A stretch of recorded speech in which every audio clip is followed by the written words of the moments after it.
안녕하세요. 웹 애플리케이션 개발하실 때 특히 앵귤러 같은 프레임워크 쓰다 보면 이거 너무 복잡한데 데이터 흐름은 또 어떻게 되는 거지? 이런 고민 다들 한 번쯤 해보셨죠? 네, 맞아요. 꼭 우선 정교한 기계 내부 들여다보는 기분이 들 때가 많죠. 오늘 그래서 여러분이 보내주신 아주 유용한 자료들 있잖아요. 찬찬이님 티스토리 글부터 포에마 웹 가이드, 앵귤러 공식 문서, 루네북 데브, 또 여러 개발 블로그 글까지 이걸 가지고 앵귤러의 핵심 요소들을 한번 속 시원하게 파헤쳐 보겠습니다. 네, 좋습니다.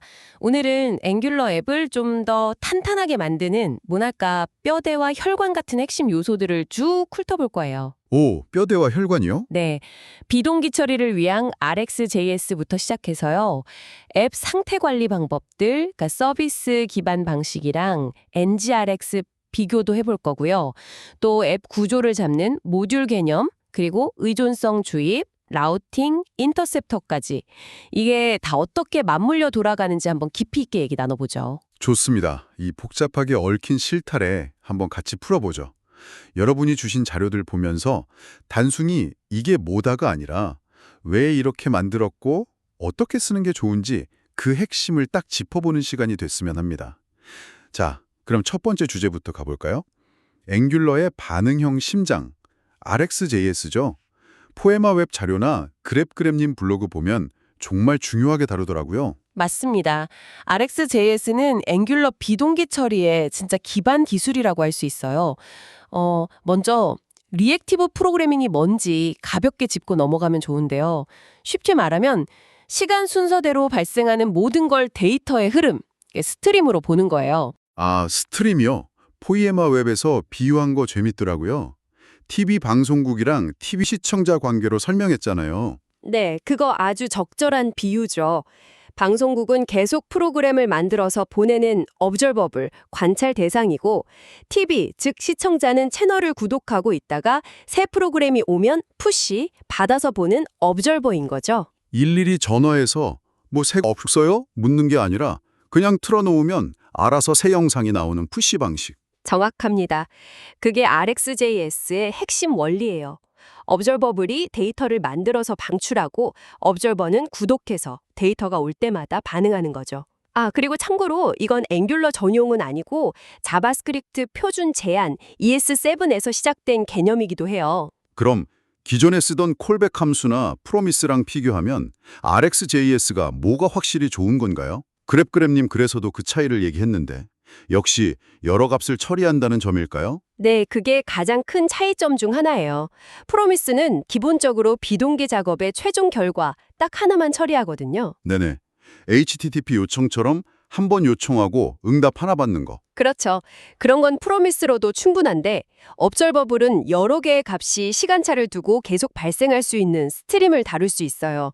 예를 들면 사용자가 키보드 입력하는 거나 마우스 클릭 같은 거 있잖아요. 연속적인 이벤트들. 네, 그런 건 observable이 훨씬 자연스럽게 처리할 수 있죠. 그리고 또 중요한 게 요청 취소 기능. 프로미스는 일단 실행하면 끝까지 가는데 observable은 중간에 구독 취소, unsubscribe에서 멈출 수 있다는 거예요. 이것도 큰 장점이죠. 네, 불필요한 네트워크 요청 같은 걸 막을 때 아주 유용하죠. 그리고 RxJS를 진짜 강력하게 만드는 건 바로 오퍼레이터예요. 오퍼레이터요? 네, 이 오퍼레이터라는 함수들을 이용해서 스트림을 아주 자유자재로 가공할 수 있어요. 뭐 값을 바꾸거나 맵, 걸러내거나 필터, 여러 스트림을 합치거나 멀지, 시간 관련 처리, 디바운스 타임 같은 것들이요. 포이마 웹의 GitHub 사용자 검색 예제가 딱 그거네요. 입력할 때마다 API 호출하는 게 아니라 디바운스 타임으로 잠깐 기다렸다가 스위치 맵으로 마지막 요청만 처리하고 이전 건 취소하고. 네, 바로 그거죠. 이런 복잡해 보이는 비동기 로직을 오퍼레이터 몇 개를 이렇게 파이프 안에 연결해서 아주 선언적으로 깔끔하게 표현할 수 있는 거예요. 와...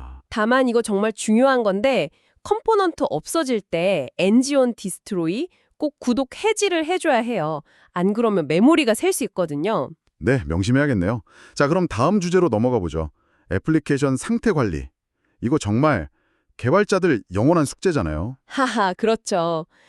찬찬이님 티스토리 글이 되게 흥미로운 주장을 했어요. 엉귤러의 기본 기능인 서비스랑 RxJS 조합만으로도 상태 관리 충분하다. 그래서 NRX나 리덕스 같은 라이브러리가 꼭 필요한 건 아닐 수 있다. 이런 내용이었죠.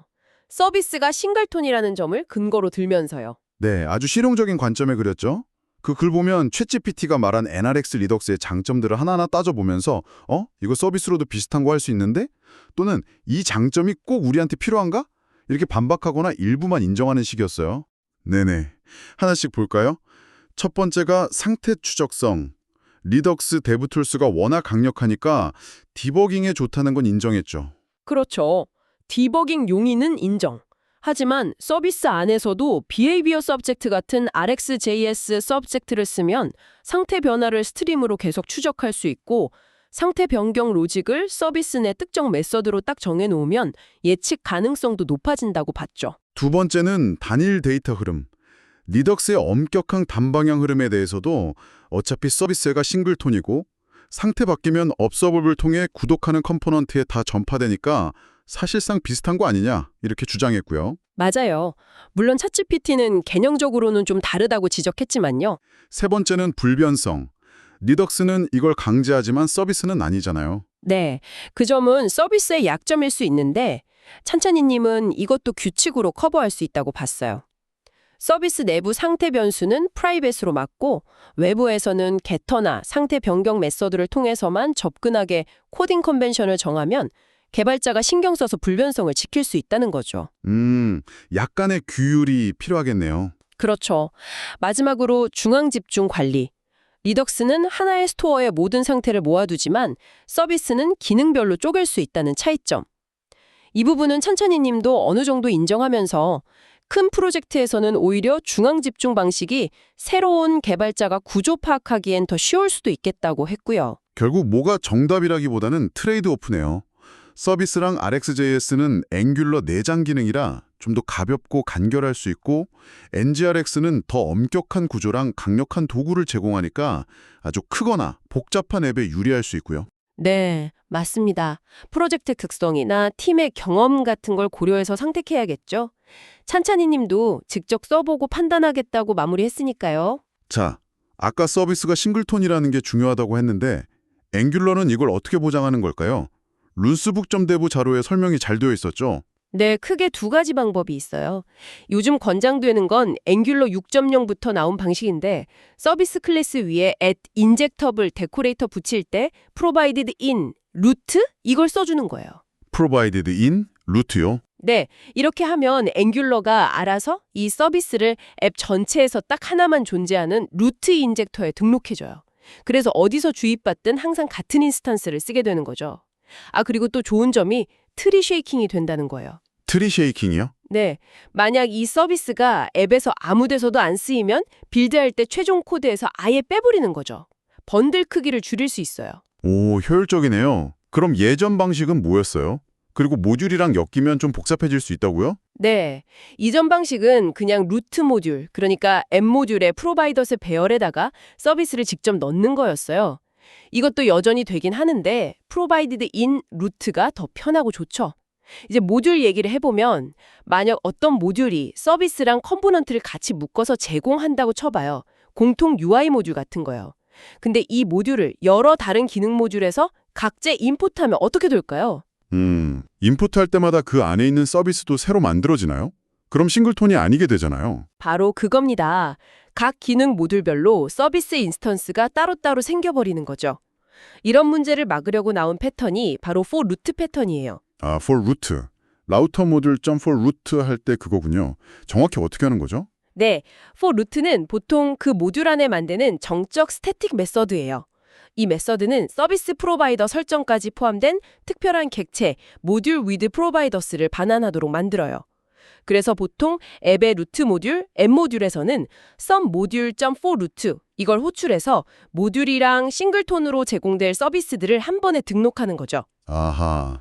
그리고 다른 기능 모듈에서는 서비스 설정이 빠진 그냥 some 모듈 자체만 임포트하거나 아니면 for child처럼 서비스 설정이 없는 다른 정적 메소드를 호출해서 쓰는 거예요. 이렇게 하면 서비스가 중복으로 등록되는 걸 막을 수 있죠. 라우터 모듈이 딱 좋은 예고요. 그리고 혹시나 해서 방어 코드 같은 것도 넣을 수 있어요. 예를 들어 코어 모듈처럼 앱 전체에서 딱 한 번만 임포트 되어야 하는 모듈 있잖아요. 네. 이게 실수로 다른 지연 로딩 모듈 같은 데서 또 임포트 되는 걸 막고 싶을 때 그 코어 모듈 생성자 컨스트럭터 안에서 add skip self랑 add optional decorator를 써서 부모 인젝터에 이미 이 모듈이 있는지 확인하는 거예요. 오, 만약 부모 인젝터에 이미 있다면, 즉 루트가 아닌 다른 곳에서 또 임포트하려고 하면 에러를 딱 내서 잘못된 사용을 막아주는 거죠. 와, 그런 방법도 있군요. 모듈 이야기가 나온 김에 그럼 앱 전체 구조는 어떻게 짜는 게 좋을까요? 티스토리 디블로그 자료 보니까 앱 모듈을 역할별로 나누던데요. 왜 그렇게 나누는 게 좋죠? 그게 앱이 커질수록 관리하기 편하고 코드 재사용도 쉬워지고 또 지연 로딩으로 성능 최적화하기도 좋기 때문이에요. 모든 걸 그냥 앱 모듈 하나에 다 때려 넣으면 너무 비대해지잖아요. 그렇죠. 디블로그 자료에서 나온 역할별 모듈 분리 개념을 보면 일단 루트 모듈, 이건 당연히 앱 모듈처럼 앱 시작점 역할을 하는 거고요. 네. 그다음 핵심 모듈, 여기에는 앱 전체에서 딱 하나만 필요한 싱글톤 서비스들을 모아두는 거예요. 인증 서비스, 로깅 서비스, 아까 말한 HTTP 인터셉터 같은 거요. 이건 루트 모듈에서 딱 한 번만 임포트하는 거죠. 네네. 그리고 공유 모듈. 이건 여러 기능 모듈에서 공통으로 쓸만한 UI 컴포넌트, 디렉티브, 파이프 같은 걸 모아두는 곳이에요. 커스텀 버튼이나 공통 파이프 같은 거요? 네, 필요한 기능 모듈들이 이 쉐어드 모듈을 각자 임포트해서 쓰는 거죠. 단 여기서는 보통 서비스를 등록하진 않아요. 잘못하면 서비스가 여러 개 생길 수 있으니까요. 싱글톤 서비스는 코어 모듈이나 프로바이디드 인, 루트로. 알겠습니다. 마지막으로 기능 모듈. 이건 딱 봐도 기능별로 묶는 거네요. 사용자 관리, 제품 관리, 주문 관리 뭐 이런 식으로요. 맞습니다. 각 기능 모듈은 자기만의 컴포넌트, 서비스, 라우팅 등을 가질 수 있고요. 중요한 건 얘네들이 지연 로딩 대상이 될 수 있다는 거예요. 필요할 때만 불러오는 거. 네, 사용자가 해당 기능 페이지에 접근하기 전까지는 관련 코드를 로딩하지 않는 거죠. 그럼 앱 처음 켤 때 로딩 속도가 훨씬 빨라지겠죠. 이렇게 나누면 책임도 명확해지고 관리도 편하고 성능에도 좋고 여러모로 이득이 많습니다. 와, 체계적이네요. 자, 그럼 이제 부품들을 어떻게 연결하는지 의존성 주입, DI 얘기를 좀 더 해볼까요? 지금까지는 주로 서비스 클래스를 주입하는 것만 봤는데 앵귤러 공식 문서를 보니까 이게 훨씬 더 유연하더라고요. 클래스 말고 다른 값들도 주입할 수 있다면서요? 네, 맞아요. 우리가 보통 providers, my service 이렇게 쓰는 건 사실 단축 표현이고요. 실제로는 더 자세하게 설정할 수 있는 확장된 문법이 있어요. provide, token, use x 이런 형태인데요. provide랑 useX요? 네, provide에는 우리가 주입을 요청할 때 쓸 키, 그러니까 식별자를 넣고요. use x 부분이 실제로 어떤 값을 어떻게 만들어줄지를 정하는 거예요. 오, 그럼 useX는 뭐가 있죠? use 클래스는 아까 말한 기본 동작, 새 클래스 인스턴스 만들어주는 거겠네요. 네, use 클래스는 특정 토큰, 러거를 요청했을 때 지정한 다른 클래스, bearer 러거의 새 인스턴스를 만들어서 줘요. 구현을 바꾸거나 테스트할 때 이용하죠. 그럼 use existing은 뭔가요? 기존 걸 쓴다는 건가? 맞아요. 이건 새 인스턴스를 안 만들고 특정 토큰, old 러거를 이미 존재하는 다른 토큰, new 러거의 별명처럼 쓰는 거예요. 그래서 old 러거를 달라고 해도 실제로는 new 러거로 등록된 그 인스턴스를 주는 거죠. 싱글톤 인스턴스를 재활용할 때 써요. 네, 이론 보니까 뭔가 동적으로 만드는 느낌인데요. 네, 정확해요. 팩토리 함수를 실행해서 그 함수가 반원하는 값을 주입해줘요. 예를 들어 현재 사용자 정보에 따라 다른 설정 값을 가진 서비스를 만들어주고 싶을 때 쓸 수 있겠죠? 이때 팩토리 함수 자체가 다른 의존성이 필요하면 딥스 배열로 그것들도 주입받을 수 있고요. 와, 복잡한 로직도 가능하겠네요. 마지막 use value. 이건 제일 간단해 보이는데요? 네, 그냥 미리 정해진 값을 그대로 줘요. API 엔드포인트 주소 문자열이나 기능 플래그 설정 객체, 아니면 테스트용 목 데이터 같은 정적인 값을 주입할 때 아주 편하죠. 아하, 그럼 use value 쓰면 문자열이나 객체 같은 것도 DI로 관리할 수 있겠네요. 근데 아까 타입스크립트 인터페이스는 DI 토큰으로 못 쓴다고 했잖아요. 그럼 이런 설정 객체 같은 거 타입은 어떻게 안전하게 관리하면서 주입하죠? 아, 그거 아주 좋은 질문이에요. 인터페이스는 컴파일 때만 쓰이고 런타임엔 사라지니까 DI 토큰이 될 수 없어요. 그래서 이럴 때 쓰는 게 바로 인젝션 토큰이에요. 인젝션 토큰이요? 네, const mi-config new injection token my-config 타입 설명 이런 식으로 타입을 지정해서 토큰을 만들고 프로바이더 설정할 때는 provide mi-config use value 실제 설정값 이렇게 연결하는 거죠. 그리고 쓸 때는 생성자에서 @inject mi-config 하거나 요즘은 inject mi-config 함수를 더 많이 써요. 이렇게 하면 타입도 안전하게 관리하면서 클래스 아닌 값들도 DI 시스템으로 깔끔하게 주입받을 수 있습니다. 와, DI 정말 강력하네요. 자, 지금까지 데이터 흐름, RxJS, 상태 관리, 앱 구조, 모듈, 서비스, 그리고 DI까지 앱 내부 구조를 정말 깊게 봤는데요. 이제 사용자가 직접 만나는 부분으로 가보죠. 화면 이동, 라우팅은 어떻게 하는 걸까요? T-스토리, 내비게이션 추가하기 글이 도움이 될 것 같아요. 네, 사용자가 보는 화면을 바꾸는 건 앵귤러 라우터가 하죠. 그 글 내용을 요약하면 일단 새 화면을 보여줄 컴포넌트, 프로덕트 디테일스 컴포넌트를 만들고요. 네, 컴포넌트 만들고 그 다음엔 어떤 URL 주소로 들어왔을 때 이 컴포넌트를 보여줄 건지 라우팅 설정 파일, 주로 app-routing module.ts에 경로 패스랑 컴포넌트를 연결해 주는 거예요. 패스, 프로덕스, 프로덕트 아이디, 컴포넌트, 프로덕트 디테일스 컴포넌트 이런 식으로요. 프로덕트 아이디, 이게 URL 파라미터고요. 그럼 화면의 링크는 어떻게 걸어요? 그냥 A 태그 쓰나요? 아니요, 라우터 링크라는 디렉티브를 써요. 라우터 링크, products, product.id, 상세보기 A 이렇게 쓰면 클릭했을 때 페이지 세로 고침 없이 앱 내에서 해당 URL로 부드럽게 이동시켜줘요. 아, 그렇군요. 그리고 그렇게 이동한 상세 페이지 컴포넌트에서는 URL에 있는 제품 아이디 같은 정보가 필요하잖아요. 네, 그래야 데이터 가져오죠. 그때는 Activated Route라는 서비스를 주입받아서 써요. ngOrinit 같은 데서 this.route.snapshot.paramap.getProductsID 이런 식으로 URL 파라미터 값을 읽어올 수 있습니다. 알겠습니다. 라우팅으로 화면 이동은 됐고, 근데 여러 화면에서 공통으로 해야 하는 작업들 있잖아요. 예를 들어 모든 API 요청 보낼 때 인증 토큰 자동으로 넣거나 특정 에러 났을 때 한꺼번에 처리하거나 하는 거예요. 남산 아래 개발자들 티스토리 글에 나온 HTTP 인터셉터가 딱 이럴 때 쓰는 거죠. 네, 정확합니다. HTTP 인터셉터는 HTTP 클라이언트로 나가는 모든 요청이나 들어오는 응답을 중간에 딱 가로채서 우리가 원하는 공통 로직을 넣거나 수정할 수 있게 해주는 아주 강력하고 유용한 기능이에요. 오, 인터셉터. 어떻게 쓰는 건가요? 일단 HTTP 인터셉터 인터페이스를 구현하는 서비스를 하나 만들어요. 당연히 @인젝터블 붙여서요. 그리고 그 안에 intercept, request.http request any, next.http 핸들러 메소드를 구현해야 해요. 네. 리크가 가로챈 요청 객체고 넥스트는 요청을 다음 단계로 보내는 핸들러예요. 실제 요청을 보내려면 next.handle, 리크를 호출해야 하고요. 그럼 요청 보내기 전에 헤더 같은 거 추가하려면 리크를 수정하면 되나요? 아, 그거 중요한데요. HTTP 리퀘스트 객체는 불변, 이뮤터블해요. 직접 수정 못하고 리크.클론 메소드로 복제본을 만들어서 수정해야 해요. 예를 들어 헤더 추가는 리크.클론, set 헤더, authorization, bearer 이렇게 하고 이 복제된 클론드 리크를 next.handle에 넘겨야 하죠. 아하, 불변성. 그럼 응답 처리는요? 그 글에 나온 것처럼 401 에러 토큰 말려 놨을 때 토큰 갱신하고 재시도 하는 것 같은 거요? 응답 처리는 next.handle request가 반환하는 observable에다가 RxJS 오퍼레이터를 붙여서 해요. 점 파이프 안에 캐치 에러 같은 걸 쓰는 거죠. 401 에러 잡는 시나리오를 보면 캐치 에러 안에서 401인지 확인하고 맞으면 토큰 갱신 API를 호출해요. osservice.refreshf10 같은 거. 이것도 비동기이니까 observable이겠죠?